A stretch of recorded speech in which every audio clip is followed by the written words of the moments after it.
Do you like being sleepy and moody during the day? Do you like running the risk of having a stroke or developing a heart disease? What about sudden death? These are all potential outcomes of obstructive sleep apnea if it goes untreated. So OSA, or obstructive sleep apnea, is a sleep disorder resulting from multiple pauses in breathing during sleep that last 10 seconds or longer.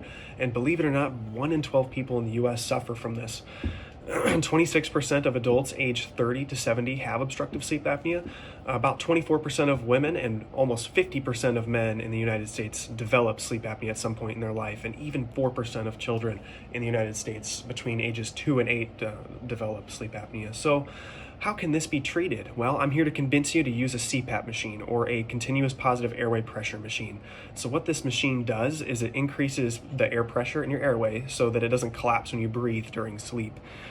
So how these machines work is you'll put on a full face mask or something that goes over your nose, and then it connects to a tube to the machine, and you just wear it at night, and it gives you a constant pressure so you can breathe safely. And a lot of people will say, I don't want to wear a mask. It looks like I'm wearing a ventilator in my sleep. Who would want to do that? Well, actually, according to Forbes magazine, over 8 million Cpap users exist in the United States. So what are the other benefits here of using a Cpap machine? Well, according to the Sleep Zone, between 20 and 30% of people see an increase in daily social and emotional functionality. And that is a result of people losing that sleepiness and lack of functionality that they have during the day. And it allows for normal sleep patterns. You're waking up less in the night, and your brain is actually getting the oxygen that it needs. So it improves alertness and your ability to concentrate.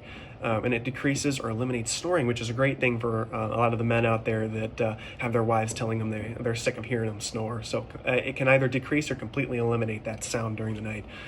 Some other benefits of using a Cpap, they are covered by most insurance plans, including Medicare Part B and Medicaid. And most Cpap manufacturers include free evaluations of your sleep data, and that's very valuable to be able to see how well you're sleeping at night. So you still not thinking about using a Cpap machine? Well, think about these 5 things here. Risk of developing heart-related issues, loud snoring, sexual dysfunction, sleepiness and lack of functionality during the day, and hypertension. All right, so how does one go about obtaining Cpap treatment? Well, visit your primary care physician or your neurologist. Take a sleep study, which is you'll put some equipment on, you'll sleep with it overnight, and it'll be able to tell you and your physician when these apneas are happening at night. And it can even tell you some other types of different things too that have nothing related to Cpap treatment or obstructive sleep apnea. The purpose of taking these sleep studies, there's 3 main purposes. One, it tells you how bad your obstructive sleep apnea is, which in turn will lead to determining what type of Cpap machine you need to use. One with mild pressure, medium amount of pressure, or even a high pressure.